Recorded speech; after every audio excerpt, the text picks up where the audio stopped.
विद्यार्थियों, हम लोग कहानी पर सिलसिलेवार तरीके से बातचीत कर रहे थे और यूजीसी नेट के लिए हिंदी के तमाम परीक्षाओं के लिए, चाहे बीए की परीक्षा हो, चाहे बीएड की परीक्षा कर रहे हो आप, चाहे आप यूपीएससी कर रहे हैं, आरपीएससी कर रहे हैं, किसी भी राज्य सरकार की किसी भी नौकरी के लिए परीक्षा दे रहे हैं और उसमें आपको हिंदी का कुछ समझना है तो आप प्लीज मेरे साथ जुड़िए। और हमने बहुत सारी कहानियों पर वीडियो बनाकर डाल रखे, उनको देख सकते हैं आप। गोदान के ऊपर बहुत सारे वीडियो हमने डाले हैं, उनको देखिए। और हिंदी के विकास पर हमने डाला है, भाषा को लेकर हम डाल रहे हैं, उपन्यास को लेकर बातचीत कर रहे हैं, आधुनिकता पर हमने बातचीत की है। तो आप तमाम विषयों को समझने के लिए, जानने के लिए हमारे साथ जुड़ सकते हैं। अभी हम जो बातचीत करेंगे वो जयशंकर प्रसाद, जो छायावाद काल के महत्वपूर्ण लेखक थे, महत्वपूर्ण कवि के रूप में उन्हें ख्याति मिली, लेकिन वो महत्वपूर्ण कहानीकार भी थे, महत्वपूर्ण उपन्यासकार और महत्वपूर्ण नाटककार के रूप में भी हम उनको जानते हैं। तो प्रसाद की जो ये बहुआयामी प्रतिभा है, उनकी एक विशेषता है कि कहानियां कितनी अच्छी लिखते हैं वो, और ऐतिहासिक दृष्टिकोण पर उन्होंने तमाम कहानियां लिखी है। उनकी गुंडा कहानी आपको पता ही है, बनारस के जीवन पर आधारित है, और बनारस की जो, जिसको हम काशी कहते हैं, जिसको हम वाराणसी कहते हैं, वहाँ की उस कॉलोनियल सिस्टम या अंग्रेजों के जमाने में किस प्रकार से वहाँ के राजा को जब बंदी बनाया जा रहा था तो उसमें किस प्रकार से गुंडा, जो उन्हीं के राजवंश का एक अपदस्थ इंसान था, किस प्रकार से मदद करता है। और ये जो कहानी है 1929 में प्रकाशित हुआ था उनका ये कहानी संग्रह, आकाशदीप के नाम से ही। और इसमें भी इतिहास की कहानी है, बौद्ध साहित्य या बौद्धकालीन, बुद्धगुप्त इसका नायक है और चंपा इसकी नायिका है। असल में यह कहानी नायिका प्रधान ही है, चंपा ही इसकी नायिका है, या चंपा ही कहेंगे इसका नायक है। तो उस दौर की कहानी है, और समुद्र के जीवन और समुद्र की यात्राओं में क्या कुछ घटित होता है, और चंपा कैसे अपना सफर तय करती है, प्रणय निवेदन करती है, उन सारी चीजों को प्रसाद इसमें दर्ज करते हैं। मैंने कहा ना, प्रसाद इतिहास की यात्राओं को अपनी तमाम रचनाओं में बहुत महत्वपूर्ण तरीके से अभिव्यक्त करते रहे हैं। कामायनी इसका बहुत बड़ा उदाहरण है, जिसमें प्रागैतिहासिक कालीन इतिहास, जब सृष्टि का प्रलय हो चुका था, उस समय की कहानी कहते हैं वो। तो चाहे उनके उपन्यास हो, चाहे उनकी कहानियां हो, चाहे उनके नाटक हो, सब इतिहास की यात्राओं से वर्तमान को अवगत करवाने का एक बहुत ही महत्वपूर्ण प्रयास है। इसलिए प्रसाद को समझने के लिए हमारे पास भारतीय इतिहास बोध की ठीक ठाक जानकारी भी होनी चाहिए, नहीं तो हम कहानियों की और उनके नाटकों की दुर्गति करते चले जाएंगे। ठीक है, आकाशदीप कहानी में पूरी कहानी पढ़ूंगा और पूरी कहानी की हम व्याख्या करते हुए चलेंगे, जहां कुछ कठिन होगा समझाता भी चला जाऊंगा मैं। बंदी क्या है, सोने दो, मुक्त होना चाहते हो, अभी नहीं, निद्रा खुलने पर चुप रहो, फिर अवसर न मिलेगा, बड़ा शीत है, कहीं से कंबल डालकर कोई शीत से मुक्त करता, आंधी की संभावना है, यही अवसर है, आज मेरे बंधन शिथिल है, तो क्या तुम भी बंदी हो? हाँ, धीरे बोलो, इस नाव पर केवल 10 नाविक और प्रहरी हैं, शस्त्र मिलेगा, मिल जाएगा, पोत से संबद्ध रज्जू काट सकोगे?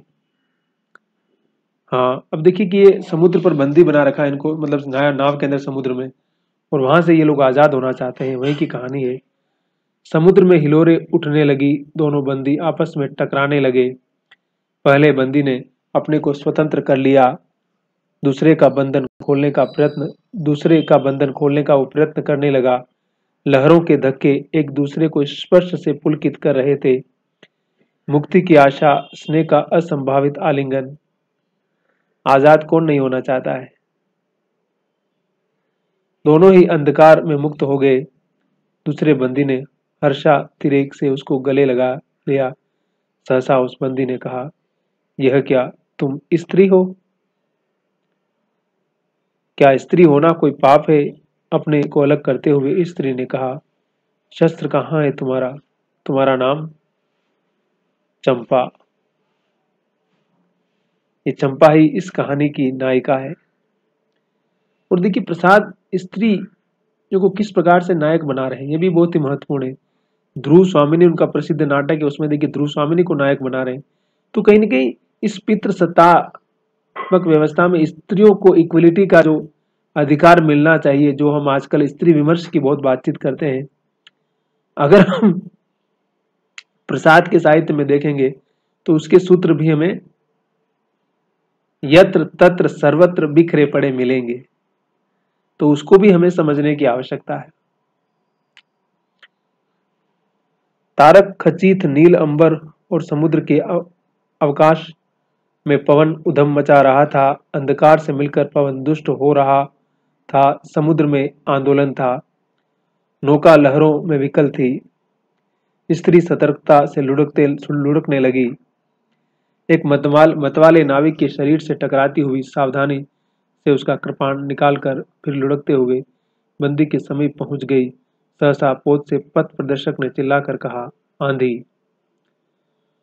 आपत्ति सूचक तूर्य बजने लगा। सब सावधान होने लगे। बंदी युवक उसी तरह पड़ा रहा। किसी ने रस्सी पकड़ी, कोई पाल खोल रहा था, पर युवक बंदी ढुलक कर उस रज्जू के पास पहुंचा जो पोत से संलग्न थी। तारे ढक गए, तरंगे उद्वेलित हुई, समुद्र गरजने लगा। समुद्र में तूफान आता रहता है ना, अंदर से बहुत ज्वालामुखी निकलता रहता है उसके अंदर से, ज्वार ज्वार। भीषण आंधी पिशाचिनी के समान नाव को अपने हाथों में लेकर कंदुक क्रीड़ा और अट्टहास करने लगी। समुद्र जैसे लग रहा है कि अट्टहास कर रहा है। हा हा हा हा। एक अलग ही उसका व्यू नजर आ रहा है वहां पर। एक झटके के साथ ही नाव स्वतंत्र थी।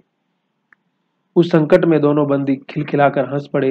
आंधी के हाहाकार में उसे कोई सुन न सका। बस वहां से वो आजाद हो जाते हैं। उस पोत के साथ नाव बांध रखी थी तो उन्होंने उसको काट दिया और अपने आप को वहां से अलग कर लिया, स्वतंत्र कर लिया। अनंत जलनिधि में उषा का मधुर आलोक फूटा, यानी कि सुबह हो रही थी। सुनहली किरणों और लहरों की कोमल सृष्टि मुस्कुराने लगी। सागर शांत था। नाविकों ने देखा पोत का पता नहीं, बंदी मुक्त है। नायक ने कहा, बुद्धगुप्त तुमको मुक्त किसने किया?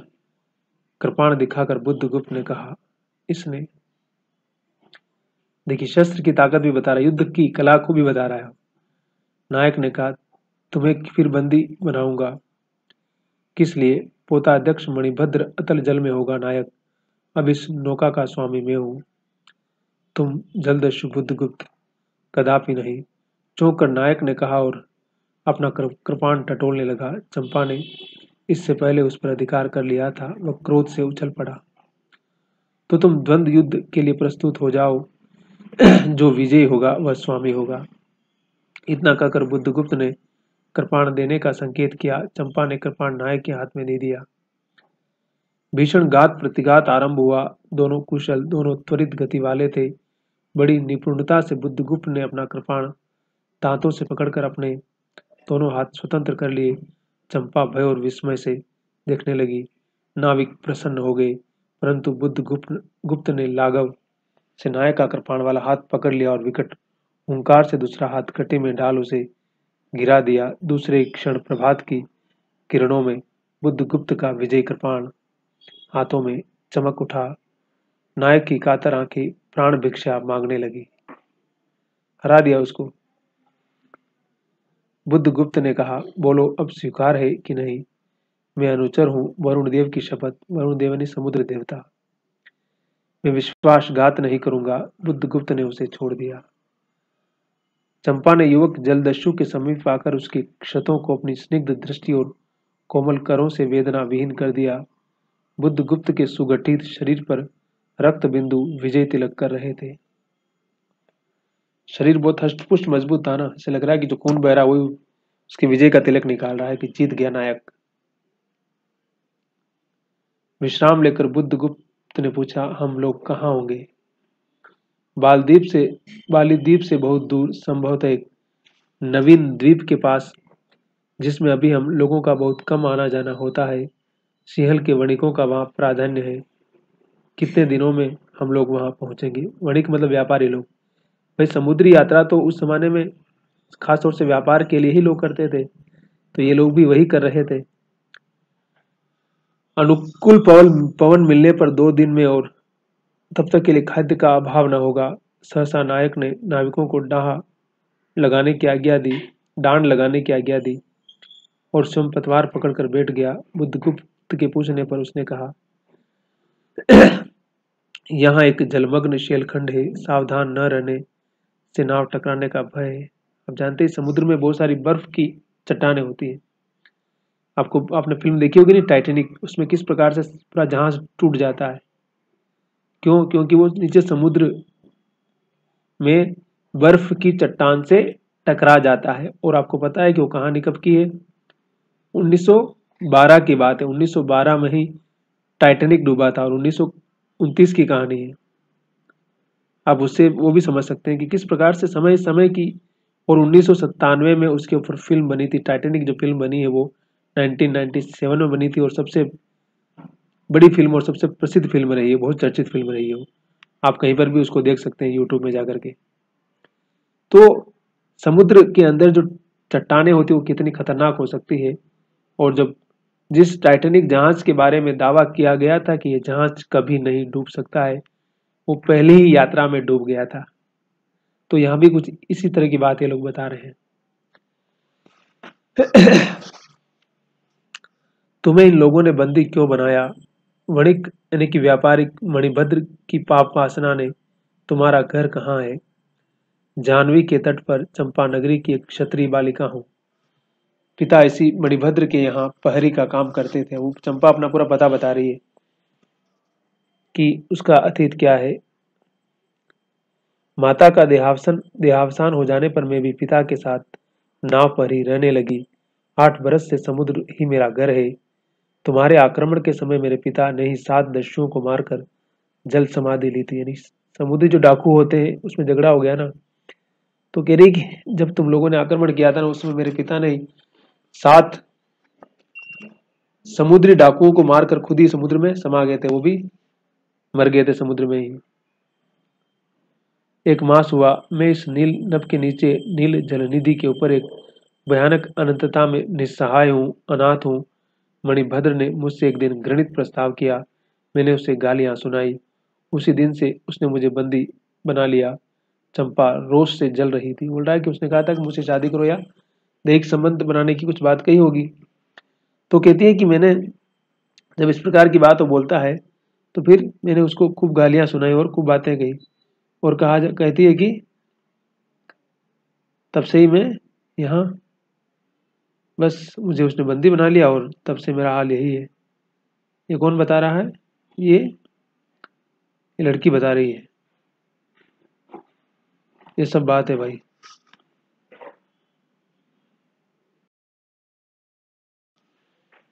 तो कहती है कि मुझे जब इस प्रकार का प्रस्ताव दिया तो मैंने उसको मना कर दिया और वो गालियां देने लगी।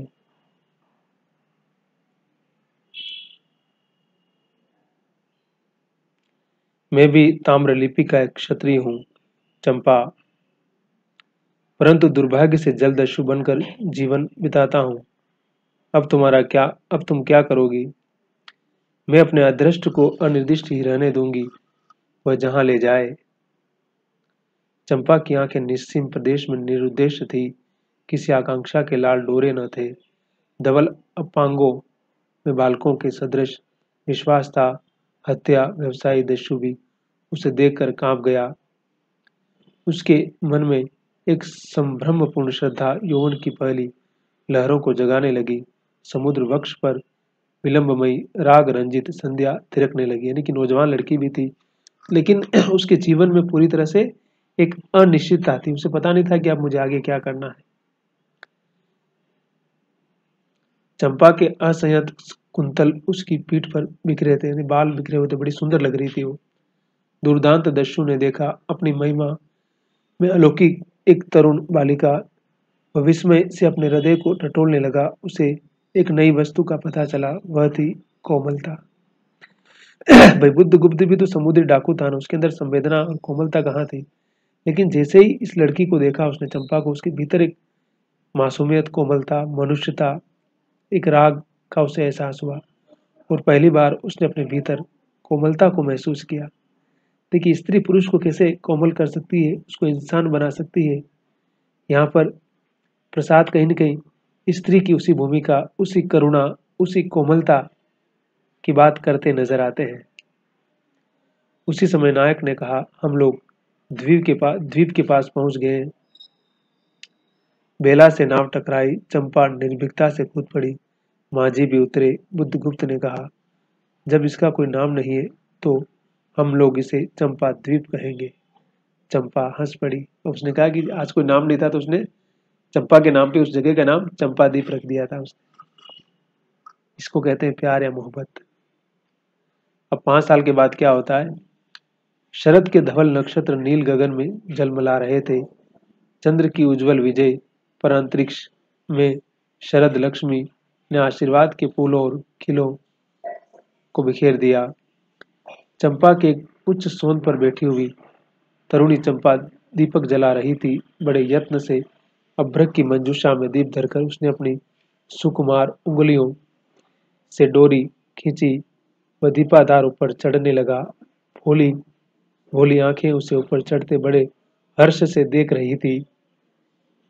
डोरी धीरे धीरे खींची गई। चंपा की कामना थी कि उसका आकाशदीप नक्षत्रों से हिलमिल जाए, किंतु वैसा होना असंभव था। उसने आशा भरी आंखें फिरा ली। अब वो तनिक आकाश में दीप जला रही। समुद्र के किनारे ऐसा माना जाता है कि जो दीप जलाया जाता है उसे, जो समुद्र की यात्रा करता है ना, एक तो उसके लिए भी मतलब प्रार्थना की जाती है। दूसरा है कि वो उसको रास्ता दिख जाता है। रात के अंधकार में जब रास्ता भटक जाता है ना, तो उसको राह दिखाने के लिए वो प्रकाश के रूप में वो दीपक हमेशा जलता रहता है। उसको उसको ढकने का होता है, शीशे का टाइप का, तो उसमें पैक रहता है तो हवा नहीं लगती, हमेशा जलता रहता है। तो संकेत के लिए भी है और प्रार्थना के लिए भी है, और एक तरह से स्थान का पता लगाने में भी उसका पता चल जाता है।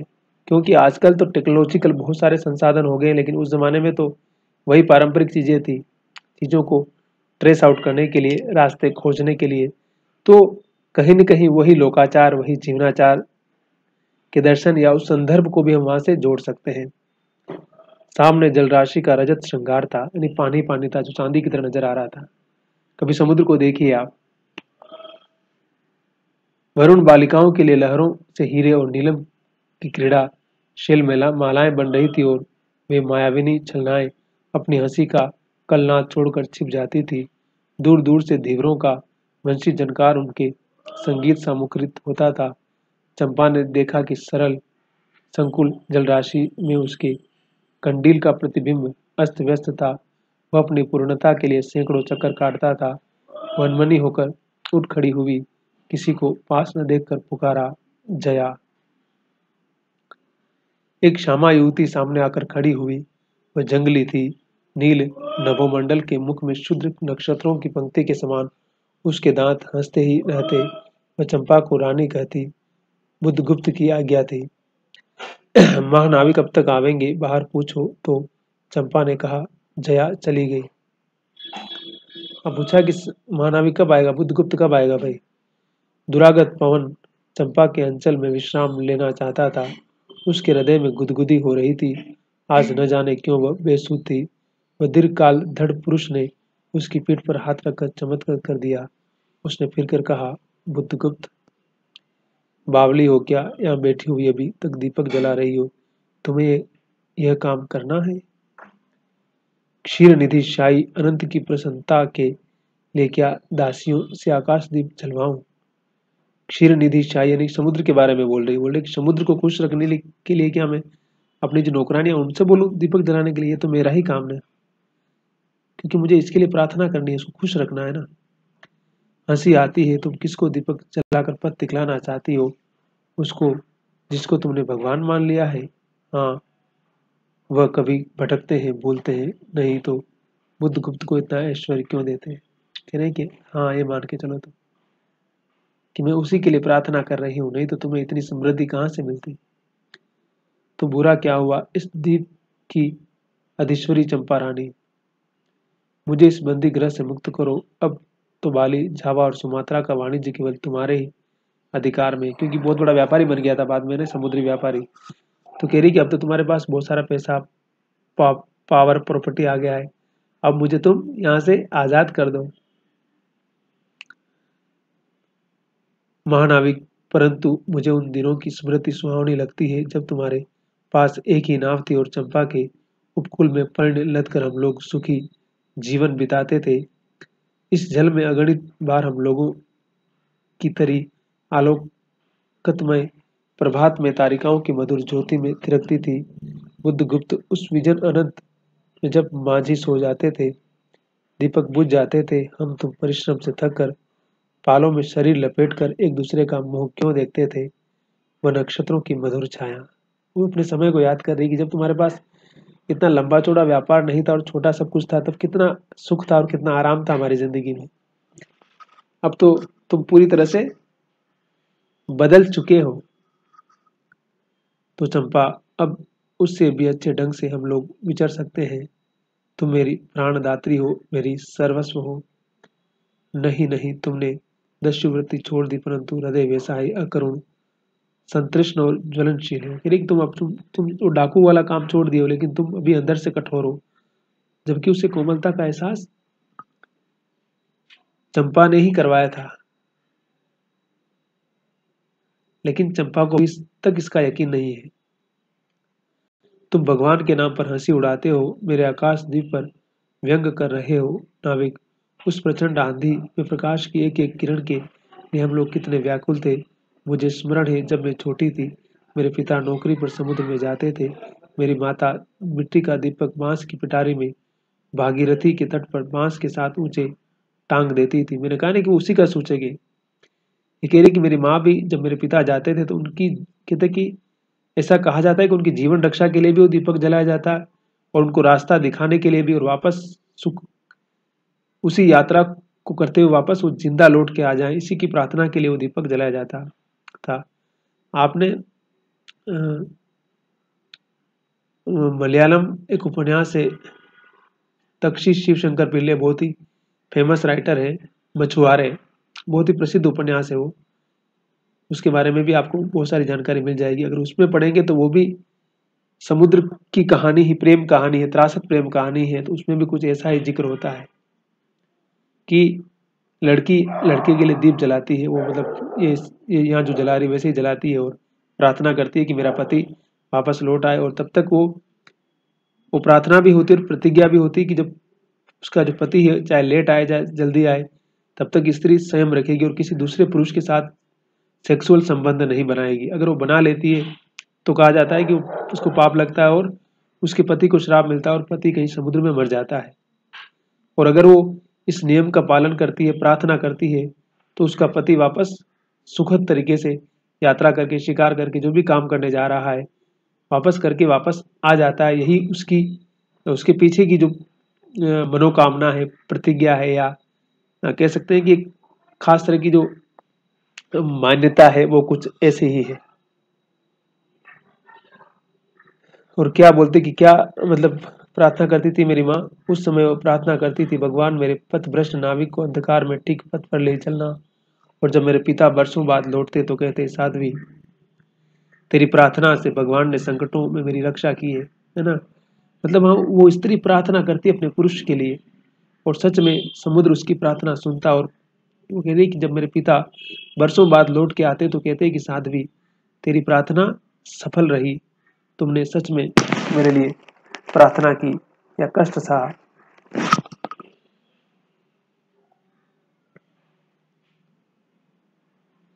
वह गदगद हो जाती, मेरी माँ, आ नाविक, ये उसी की पुण्य स्मृति है। मेरे पिता, वीर पिता की मृत्यु के निष्ठुर कारण जलदस्यु, हट जाओ। अब उसको गुस्सा आ जाता है। सहसा चंपा का मुख क्रोध से भीषण होकर रंग बदलने लगा। महानाविक ने कभी ये रूप न देखा था। वह ठठाकर हंस पड़ा, हा हा हा करने लगा वो, कि इतना गुस्सा भी आता है इसको। ये क्या चंपा, तुम अस्वस्थ हो जाओगी, सो रहो, कहता हुआ चला गया। चंपा मुट्ठी बांधे उन्मादिनी सी घूमती रही। निर्जन समुद्र के उपकूल में वेला से टकरा कर लहरें बिखर जाती थी। पश्चिम का पथिक थक गया था, उसका मुख पीला पड़ गया, यानी कि सूर्य अस्त हो रहा था। अपनी शांत गंभीर हलचल में जल निधि विचार में निमग्न था। वह जैसे प्रकाश की उन मिलिन किरणों से विरक्त था। चंपा और जया धीरे धीरे उस तट पर आकर खड़ी हो गई। तरंग से उठते हुए पवन ने उनके वसन को अस्त व्यस्त कर दिया। जया के संकेत से एक छोटी सी नौका आई। दोनों ने उस पर बैठते ही नाविक उतर गया। जया नाव खेने लगी। चंपा मुग्ध सी समुद्र के उदास वातावरण में अपने को मिश्रित कर देना चाहती थी। अब समुद्र की यात्रा है, कुछ ऐसा ही होता है समुद्र में हमेशा। इतना जल, इतनी शीतलता, हृदय की प्यास न बुझी, पी सकूंगी? नहीं तो जैसे वेला में चोट खाकर सिंधु खिला उठता है, उसी के समान रोदन करूं, या जलते हुए स्वर्ण गोलक सदृश अनंत जल में डूबकर बुझ जाऊं। अब चंपा के मन में विचार आ रहा है कि क्या करूं, मैं जीवन जीना चाहिए मुझे, कि मुझे इस समुद्र के अंदर ही अपने आप को समाहित कर देना चाहिए। चंपा के देखते देखते पीड़ा और ज्वलन से आरक्त बिंब धीरे धीरे सिंधु में चौथाई, आधा, फिर संपूर्ण विलीन हो गए। एक दीर्घ निश्वास लेकर चंपा ने मुंह फेर लिया। देखा तो महानाविक का बजरा उसके पास है। बुद्धगुप्त ने झुककर हाथ बढ़ाया। चंपा उसके सहारे बजरे पर चढ़ गई। दोनों पास पास बैठ गए। इतनी छोटी नाव पर इधर घूमना ठीक नहीं। पास ही वह जलमग्न शेलखंड है, कहीं नाव टकरा जाती या ऊपर चढ़ जाती। चंपा तो अच्छा होता बुद्धगुप्त, जल में बंदी होना कठोर प्राचीरों से तो अच्छा है। यानी कि जल में बंदी होना जो कठोर प्राचीर, यानी कि मतलब किसी को जेल में बंद कर देने से तो ज्यादा अच्छा है, ऐसा वो कह रही है। आह चंपा, तुम कितनी निर्दयी हो। बुद्धगुप्त की आज्ञा बुद्धगुप्त को आज्ञा देकर देखो तो वह क्या नहीं कर सकता। तुम्हारे लिए वह नए द्वीप की सृष्टि कर सकता है, नई प्रजा खोज सकता है, नए राज्य बना सकता है। उसकी परीक्षा लेकर तो देखो। कहो चंपा, वह कृपाण से अपना हृदय पिंड निकाल कर अपने हाथों तल जल में विसर्जन कर दे। महानाविक, जिसके नाम से बाली, जावा और चंपा का आकाश गूंजता था, पवन थर्राता था, घुटनों के बल चंपा के सामने छलछलाई आंखों से बैठा था। यानी कि जो इतना बहादुर था, जिसके पास इतना व्यापार था, इतना बड़ा आदमी था, वह चंपा के चरणों में जैसे भीख मांग रहा था। प्रेम में किस प्रकार के समर्पण की आवश्यकता होती है, कहीं न कहीं उसी भाव को प्रसाद इस कहानी में अभिव्यक्त करते हुए नजर आते हैं। सामने शैलमाला की चोटी पर हरियाली में विस्तृत जल, देश में नील पिंगल संध्या, प्रकृति की सरदे कल्पना, विश्राम की शीतल छाया स्वप्न लोक का सृजन करने लगी। उस मोहिनी के रहस्यपूर्ण नील जाल का कुहक स्फुट हो उठा, जैसे मदिरा से सारा अंतरिक्ष सिक्त हो गया। सृष्टि नील कमलों में भर उठी। उस सौरभ से पागल चंपा ने बुद्धगुप्त के दोनों हाथ पकड़ लिए। वहां एक आलिंगन हुआ, जैसे क्षितिज में आकाश और सिंधु का। दोनों एक दूसरे को आलिंगन बद्ध कर लेते हैं, जैसे समुद्र और आकाश दोनों अपने आप को कर रहे हैं वैसे ही। यानी कि अब चंपा के मन में भी प्रेम पैदा हो रहा है। किंतु उस परिभ्रम में सहसा चैतन्य होकर चंपा ने अपनी कंचुकी से कृपाण निकाल लिया। लेकिन उसके पास कृपाण था, उसने अपने स्तन से यहाँ से निकाल लिया। बुद्धगुप्त, आज मैं अपने प्रतिशोध का कृपाण अथल जल में डुबो देती हूँ। कहती है कि मैं आज ये कृपाण इसको हमेशा हमेशा के लिए समुद्र में डुबो रही हूँ। और मैं, तुमने मेरे बाबूजी को मारा, जो भी किया सबको भूल करके मैं आज सब कुछ शुरू अब एक से कर रही हूँ। हृदय ने छल किया, बार बार धोखा दिया। चमक कर वो कृपाण समुद्र का हृदय बेता हुआ विलीन हो गया। तो आज से मैं विश्वास करूं, क्षमा कर दिया गया। आश्चर्यचकित कंपित कंठ से महानाविक ने पूछा। तो पूछता है कि मैं मान लूं कि अब तुमने मुझे माफ कर दिया है, या अभी तक तुमने मुझे माफ नहीं किया है? विश्वास कदापि नहीं बुद्धगुप्त, जब मैं अपने हृदय पर विश्वास नहीं कर सकी, उसी ने धोखा दिया। तुम तब मैं कैसे कहूँ, मैं तुमसे मैं तुम्हें घृणा करती हूँ, फिर भी तुम्हारे लिए मर सकती हूँ। अंधेर है जलदस्यु, तुम्हें प्यार करती हूँ। चंपा रो पड़ी। कह रही कि मैं बार बार चाहती थी कि तुमसे घृणा करूं, लेकिन मेरा हृदय इस चीज के लिए तैयार नहीं हुआ, और अब मैं तुमसे प्यार करती हूँ, मोहब्बत करती हूँ। बस स्वप्नों की रंगीन संध्या तब से अपनी आंखें बंद करने लगी थी। दीर्घ निश्वास लेकर महानाविक ने कहा, इस जीवन की पूर्णतम घड़ी की स्मृति में एक प्रकाश ग्रह बनवाऊंगा। चंपा चंपा, यही उस पहाड़ी पर संभव है कि मेरे जीवन की धुंधली संध्याओं से आलोक पूर्ण हो जाए। वो कह रहा है कि मैं यहाँ पर एक ऐसा ग्रह बनाऊंगा जो तुम्हारे ही नाम से होगा, और मेरा जो बुढ़ापा है हो सकता है उसमें कोई नई चमक भर दे, प्रकाश भर दे। ऐसा नायक कह रहा है। चंपा के दूसरे भाग में एक मनोरम शैलमाला थी। वह बहुत दूर तक सिंधु जल में निमग्न थी, यानी कि किनारे एक बहुत बड़ा पहाड़ था। सागर का चंचल जल उस पर छलकता हुआ उसे छिपाए था। आज उसी शैलमाला पर चंपा के आदि निवासियों का समारोह था। आदि यानी कि जो आदिवासी लोग वहाँ रहते हैं, जो उसके मिलने वाले थे, उसके अपने ही परिवार के लोग थे, तो उनका कोई उत्सव था आज। उन सबों ने चंपा को वन देवी सा सजाया था। ताम्र लिप्ति के बहुत से सैनिक नाविकों की श्रेणी में वन कुसुम विभूषिता चंपा शिविका रूढ़ होकर जा रही थी। आज चंपा बहुत खुश थी, उसको बड़ा एकदम उन लोगों ने बड़ा सजाया संवारा था, बड़ा सुंदर बना दिया था। और भी शेल के एक ऊंचे शिखर पर चंपा के नाविकों को सावधान करने के लिए दृढ़ दीप स्तंभ बनवाया गया था। आज उसी का महोत्सव है। बुद्धगुप्त स्तंभ के द्वार पर खड़ा था। शिविका से सहायता देकर चंपा को उसने उतारा। दोनों ने भीतर पदार्पण किया कि बांसुरी और ढोल बजने लगे। पंक्तियों में कुसुम भूषण से सजी वन बालाएं फूल उछालती हुई नाचने लगी। दीप स्तंभ की ऊपरी खिड़की से यह देखती हुई चंपा ने जया से पूछा, ये क्या है जया, इतनी बालिकाएं कहाँ से बटोर लाई? आज रानी का ब्याह है ना, कहकर जया ने हंस दिया। बोली कि आज तो आपका ब्याह है ना। बुद्धगुप्त विस्तृत जलनिधि की ओर देख रहा था। उसे झकझोर कर चंपा ने पूछा, क्या ये सच है? यदि तुम्हारी इच्छा हो तो सच भी हो सकता है चंपा। कितने वर्षों से मैं ज्वालामुखी को अपनी छाती में दबाए हुए हूँ।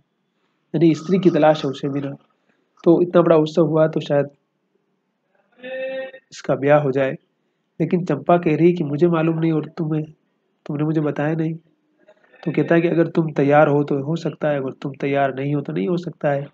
और कह रहा है कि मेरे अंदर एक ज्वालामुखी दबा हुआ है, यानी कि वो इच्छा, स्त्री के साथ भोग करने की इच्छा या स्त्री को अपना बनाने की जो लालसा है, वो हमेशा मेरे अंदर दबी पड़ी है।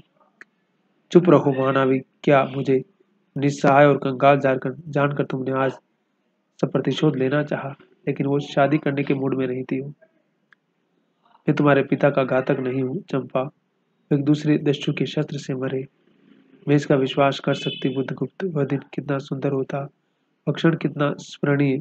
आहा, तुम इस निष्ठुरता में भी कितने महान होते। वो कह रही कि अगर इस बात को मैं मान लेती, लेकिन मेरा दिल इस बात को मानने को तैयार नहीं कि तुमने मेरे पिता को नहीं मारा। जया नीचे चली गई। स्तंभ के संकीर्ण प्रकोष्ठ में बुद्धगुप्त और चंपा एकांत में एक दूसरे के सामने बैठे थे। अब बस वो मनाने लगा बार बार, लेकिन चंपा इस चीज के लिए राजी नहीं थी। बुद्धगुप्त ने चंपा के पैर पकड़ लिए। उच्छित शब्दों में वो कहने लगा, चंपा, हम लोग जन्मभूमि भारतवर्ष से कितनी दूर इन निरीह प्राणियों में इंद्र और शची के समान पूछते हो। कि हम भारत से बहुत दूर हैं और ये सारे लोग हमें किसी देवता की तरह पूछते हैं। पर न जाने कौन अभिशाप इन लोगों को अभी तक अलग किए हैं। लेकिन न जाने कौन सा शाप हम दोनों को एक दूसरे को अलग किए हुए पता नहीं। पर न जाने कौन अभिशाप हम लोगों को अभी तक अलग किए हैं। स्मरण होता है वह दार्शनिकों का देश, वह महिमा की प्रतिमा। मुझे वह स्मृति नित्य आकर्षित करती है, परंतु मैं क्यों नहीं जाता। जानती हो, इतना महत्व प्राप्त करने पर भी मैं कंगाल हूँ। मेरा पत्थर सा हृदय एक दिन सहसा तुम्हारे स्पर्श से चंद्रकांत मणि की तरह द्रवित हुआ। वो कहता है कि एक दिन तुमको मैंने अनुभव किया और मेरा हृदय पिघल गया था, और मेरे पास सब कुछ है, लेकिन फिर भी मैं कंगाल हूं, क्योंकि मैं तुम्हें नहीं जीत सकता। चंपा, मैं ईश्वर को नहीं मानता, मैं पाप को नहीं मानता, मैं दया को नहीं समझ सकता। कह रहा कि मेरा इन चीजों में कोई यकीन नहीं है। मैं जीवन की वास्तविकताओं को मानता हूँ। मैं उस लोक में विश्वास नहीं करता, पर मुझे अपने हृदय की एक दुर्बल अंश श्रद्धा हो चली है। तुम न जाने कैसे एक बहकी हुई तारिका के समान मेरे शून्य में उदित हो गई हो। कह रहा है कि मुझे सब चीजों में विश्वास नहीं, लेकिन तुम मेरे अंदर किसी तारिका की तरह चमक रही हो और तुम्हारा उदय हो चुका है मेरे अंदर। बस अब तुम जो भी समझो। आलोक की एक कोमल रेखा इस निविड़तम में मुस्कुराने लगी। पशुबल और धनबल के उपासक के मन में किसी शांत और एकांत कामना की हंसी। मैं तो पशु बल और धनबल का उपासक हूँ, लेकिन मेरे मन में एक कोमलता भी चमक उठी है, खिलखिलाने लगी। पर मैं न हंस सका। ये सब कुछ है लेकिन मैं हंस नहीं सका। चलोगी चंपा? पोतवाहिनी पर असंख्य धनराशि लाद कर राजरानी सी जन्मभूमि के अंक में हो। कह रही कि हमारे पास बहुत सारा धन है, तुम चलो, मैं तुम्हें बहुत सुखी रखूंगा। इस पोत पर हम बहुत सारा धन लाद करके, असंख्य धनराशि यानी कि अनंत पैसा है मेरे पास। लेकिन वो कहा नहीं कि प्रेम, सच्चा जो प्रेम है उस पैसे से सच में परे होता है। अगर वो परे होता है तो फिर परे ही होता है। और हम उस राज्य की जन्मभूमि पर चलते हैं, उस गोद में जहाँ सिर्फ सुख ही सुख है। लेकिन चंपा अस्वीकार कर देती है। आज हमारा परिणय हो, कल ही हम लोग भारत के लिए प्रस्थान करें। महानाविक बुद्ध गुप्त की आज्ञा सिंधु की लहरें मानते हो। कह कि समुद्र भी मेरी आज्ञा मानता है। अब तुम सोच लो क्या करना है। वे स्वयं उस पोतपुंज को दक्षिण पवन के समान भारत में पहुंचा देगी। आह चंपा, चलो, है ना। कह रही कि समुद्र की लहरें भी हमारे पोत को हिंदुस्तान की जमीन पर पहुंचा देगी, बस तुम हाँ बोलो। लेकिन चंपा, चंपा तो चंपा थी बस।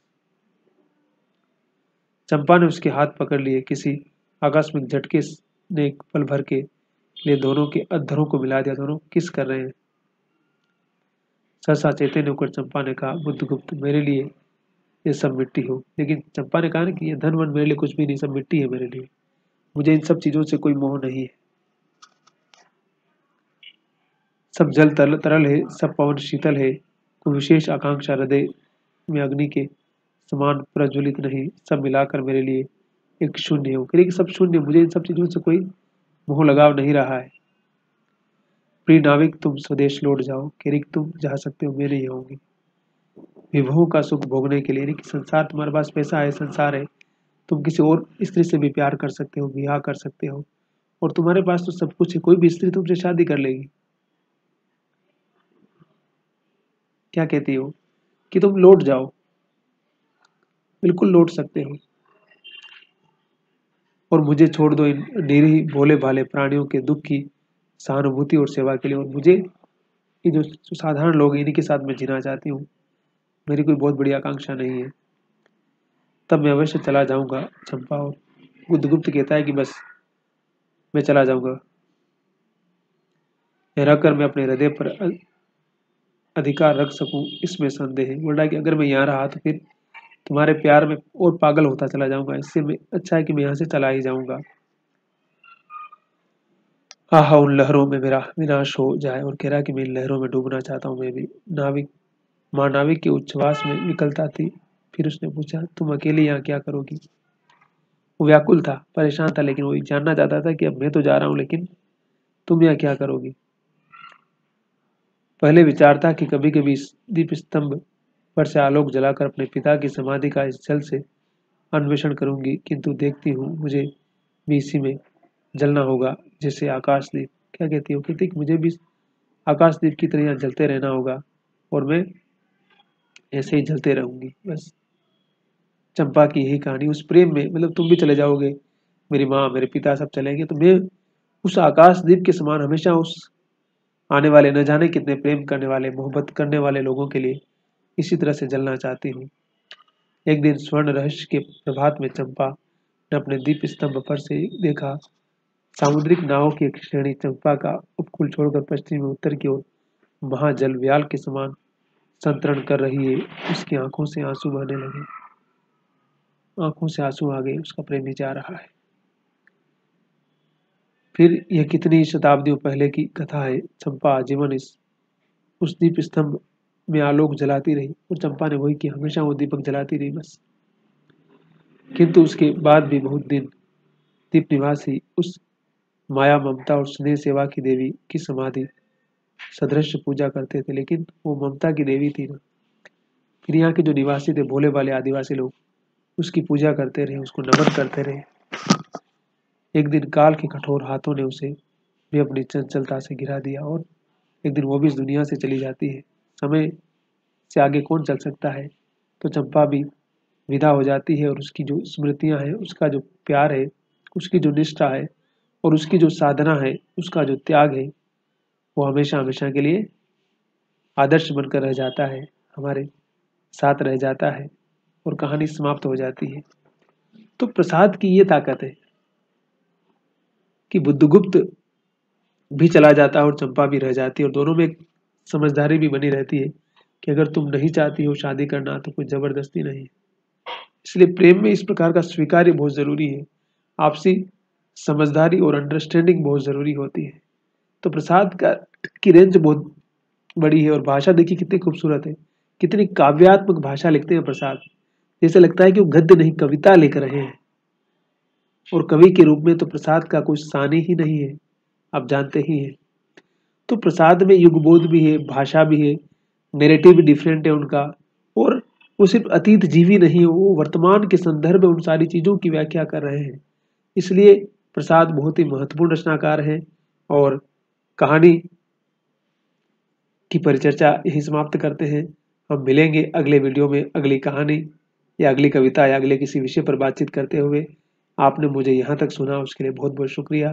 Thank you. शब्बा खैर।